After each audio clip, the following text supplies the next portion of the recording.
Hello friends, இன்றைக்கி வந்து புதுமையான சிக்கன் தான் பார்க்க போகிறோம். என்னென்னா காஷ்மீரி ஸ்டைலில் சிக்கன் பார்க்க போகிறோம். அதுக்கு என்னென்னா நல்ல எலும்புள்ள சிக்கன் தான் டேஸ்ட்டாக இருக்கும். அதை எடுத்து வச்சுருக்கேன் பாருங்கள். ஒரு 200 கிராம் எடுத்து வச்சுருக்கேன். எல்லாமே எலும்போடு தான் இருக்கும். அதுதான் டேஸ்ட்டாக இருக்கும்.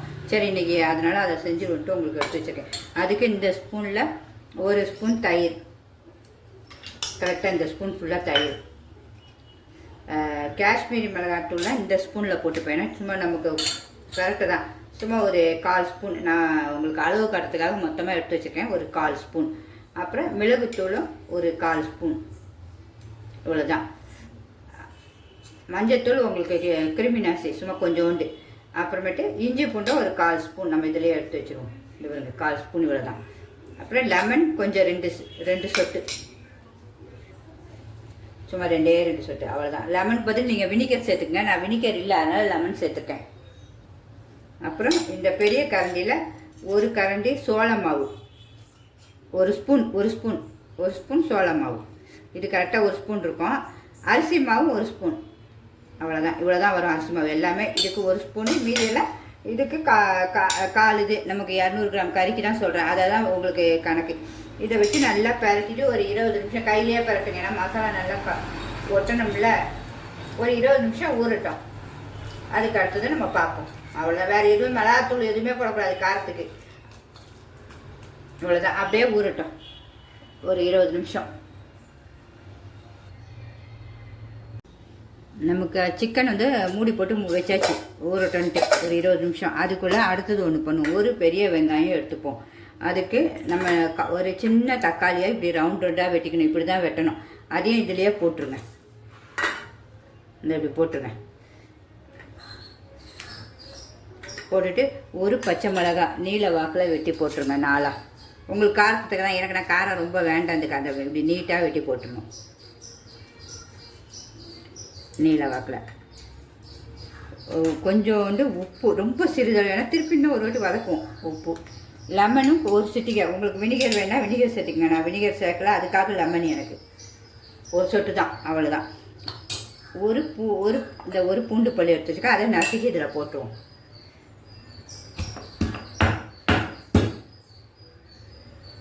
இந்த நசுக்கிட்ட போட்டாச்சு. இனிமேல் இதை எல்லாத்தையும் அப்படியே நம்ம பரட்டி ஒரு 10 நிமிஷம் அப்படியே ஊற வச்சுருவோம். இதில் எதுவுமே போட வேண்டாம். இது அப்படியே இருக்கட்டும். 10 நிமிஷம் அப்படியே இதுவும் ஊறட்டும். மூடி போட்டு மூடிடுவோம். அப்புறம் இதில் ஒரு 1/4 ஸ்பூன் காஷ்மீரி மிளகாத்தூள். கஸ்தூரி மேத்தி இருந்தால் போட்டுங்க. என்கிட்ட கிடையாது, நான் போடலை. அவ்வளோதான். இதை அப்படியே பரட்டி ஒரு 10 நிமிஷம் அது பாட்டுக்கு ஊறட்டும். மூடி போட்டு மூடிடுவோம். இப்போ சிக்கன் ஒரு நமக்கு 20 நிமிஷம் வெந்துருச்சு. இதை ஒரு 10 நிமிஷம் வச்சுக்கோங்க. தண்ணிலாம் விடாது, அப்படியே தான் இருக்கும். அதுக்கு மேலே நீங்கள் விட்டால் தான் தண்ணி விடும். தண்ணியெலாம் விடற பாருங்க. அப்படியே இதுவும் நல்லா ஊறி இருக்கும், ஜூஸியாக. இப்போ அடுத்தது இதை வந்து நம்ம ஸ்டவ்வில் வச்சு வறுக்க போகிறோம். அது எப்படின்னு சொல்கிறேன். பேன் வச்சுட்டேன். இதில் கொஞ்சம் எண்ணெய் ஊற்றிக்கலாம். நீங்கள் வந்து எண்ணெயிலே முக்கிய எடுத்தாலும் போகிறீங்க. நான் முக்கிய எடுக்கலை, ஏன்னா ரொம்ப எண்ணெய் வேணான்றதுக்காக நான் இப்படி தான் செய்கிறேன். சும்மா லைட்டாக இப்படி எண்ணெய் ஊற்றிட்டு அப்படியே அதிலே பரட்டிட்டேன். உங்களுக்கு எண்ணெயில் முக்கி எடுக்கனாலும் எடுக்கலாம். ஏன்னா சின்ன பிள்ளைங்களுக்கு நம்ம கொடுக்கலாம். நமக்குலாம் ஒரு வயசுக்கு அப்புறம் எப்படி நம்ம எவ்வளோத்துக்குள்ள எப்படி சாப்பிடணும் அப்படி தான். இனிமேல் இது சட்டி காஞ்சிட்டு இப்படி ஒன்று ஒன்றா போட்டுடணும் பொறுமையாக. எல்லாமே இதில் போட்டுலாம். 200 கிராம் தானே. இது நான் சாதா கோழி தான் வாங்கிட்டேன். உங்களுக்கு சப்போஸ் நாட்டுக்கோழி கிடச்சா வாங்கிங்க. நாட்டுக்கோழி வந்து நமக்கு ஒரு கோழியை தான் தராங்க. அப்போ எனக்கு சும்மா இதுலேயே வாங்கிட்டு வந்துருங்க பண்ணேன். நாட்டுக்கோழியில் என்ன செஞ்சால் ரொம்ப சூப்பராக இருக்கும், அட்டகாசமாக இருக்கும். அவ்வளோ மெதுவாக இல்லைன்னா ஒரு 3 பீஸ் தான் இருக்குது. அப்படியே போட்டு வேகட்டும். ஒட்டாது. அவ்வளோதான். எல்லாத்தையுமே நான் போட்டேன். வேகட்டும். இப்போ மாற்றி போட்டுருவோம். இதிலே நல்லா இருக்கு. நம்ம எண்ணெயிலேயே முக்கணும்னு தேவைப்படுறதுக்குலாம் இன்னும் அழகாக கலர்மா சூப்பராக வந்துச்சு பாருங்கள். ஊறுனாண்ட 20 நிமிஷம் ஊறுனது தான். ஒட்டாது. இது நான்ஸ்டிக் பார்த்தீங்கன்னா அதான் கரண்டிலாம் எதுவும் போடலை. இப்படியே ஒன்று ஒன்றா திருப்பிக்கலாம். இது எல்லாத்தையும் திருப்பிக்கலாம்.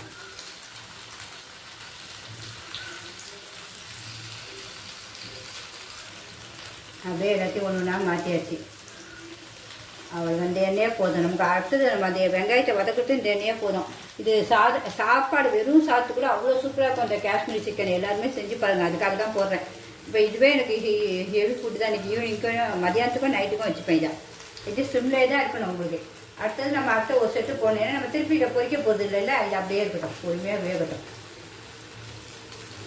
இப்பயே பார்க்க எவ்வளோ அழகாக இருப்போம். நம்ம அப்படியே எடுத்து சாப்பிட்லாம் சூப்பராக. அவ்வளோதான், எல்லாம் நல்லா 2 பக்கமும் அழகாக சூப்பராக வந்துடுச்சு. நம்ம இன்னும் அப்படியே எடுத்துருவோம். இந்த பாருங்க 2 பக்கமும் நல்லா முருவலாக்கி இதிலே வெந்துடும். உங்களுக்கு எடுத்துருவோமா?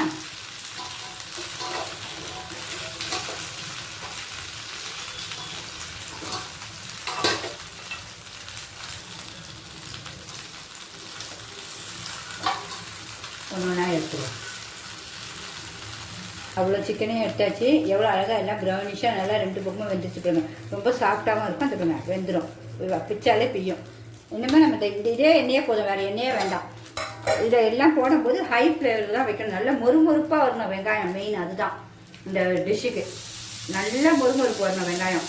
அதனால் ஹைலேயே தான் வைக்கணும். நம்ம ஹையில் வச்சு தான் கிண்டணும்.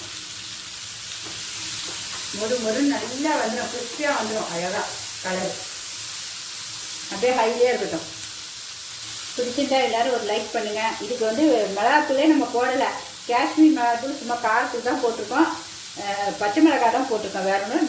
மிளகுத்தூள் உடம்புக்கு ரொம்ப நல்லது, சளிக்கு அதுக்கெல்லாம் ரொம்ப நல்லது பார்த்திங்கன்னா. அதனால் மிளகுத்தூள் தான் சேர்த்துருக்கேன். ஒரே ஒரு பூண்டு பல், அவ்வளோதான். ரொம்ப சூப்பராக இருந்து காஷ்மீர் சிக்கன் எல்லாருமே செஞ்சு பாருங்கள். நம்ம ஒரு கிண்டுக்கணும், நல்லா மொறுமொறுப்பாக ஆகணும்ல, வேறு எண்ணெய் கிடையாது. அதனால் இதிலே தான் நம்ம செய்யப்படும். நல்லா முறுமுறுப்பு ஆயிடுச்சு. இனிமேல் சிக்கன் அப்படியே போட்டு ஒரு கிண்டிடுவோம். முடிஞ்சு போச்சு, காஷ்மீரி சிக்கன் சூப்பராக முடிஞ்சிருச்சு. டேஸ்ட்டு பார்ப்போமா? நம்ம எவ்வளோ சூப்பராக இருக்குங்க, அப்படியே பார்க்கவே அழகாக இருக்குது. யாருனாலும் டக்கு எவ்வளோ நல்லா இருக்குது. அதுமாரி டேஸ்ட்டும் இருக்கும் என் சமையல் எல்லாமே. இப்போ டேஸ்ட்டு பார்க்க போகிறோம் பாருங்க.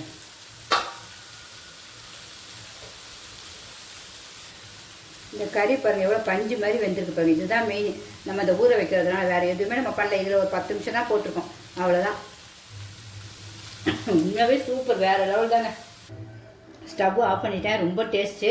உங்களுக்கு நான் வந்து உப்புலாம் எல்லாத்துலேயுமே நம்ம சேர்த்துருந்தோம். வெங்காயத்தில் மட்டும் நான் சேர்க்கல. அதனால் உப்பு அது உங்களுக்கு வேணும்னாலும் கொஞ்சம் போட்டுங்க. ஆனால் எனக்கு எல்லாமே கேட்டீங்கன்னா இதிலலாம் கூட கொஞ்சம் போட்டிருக்கேன். பிடிச்சிருந்தா கண்டிப்பாக லைக் பண்ணுங்கள். எல்லாருமே இப்படி ஈஸியாக செஞ்சு சாப்பிடுங்க. வெறும் சாதத்துக்கு நல்லாயிருக்கும், சாம்பார் ரசத்துக்கு சப்பாத்திக்கு எதுக்குனாலும் டக்கராக இருக்கும். பிடிச்சி எல்லாருமே செஞ்சு பார்த்துட்டு நல்லா இருந்துச்சுன்னா கண்டிப்பாக சொல்லுங்கள். ஓகே ஃப்ரெண்ட்ஸ், பாய். இந்த பாருங்க எவ்வளோ சூப்பராக ரெடி ஆகிடுச்சு காஷ்மீரி சிக்கன். பார்க்க அழகாக தக்காளிலாம் அப்படியே இருக்குது பாருங்கள், நல்லா முருவலாக. அதுதான் மெயின். சரி, அதான் உங்களுக்கு சாப்பிட்டு காட்டிட்டேன். இந்த பாருங்கள் எப்படி இருக்குன்னு பாருங்கள், வேறு ஒன்றும் இல்லை. அதேமாரி உங்களுக்கு வந்து வேக வச்சுன்னு சொல்லிட்டேன். வேக வைக்கூட ஊற வச்சது தான் அந்த சிக்கன், வேறு ஒன்றும் இல்லை.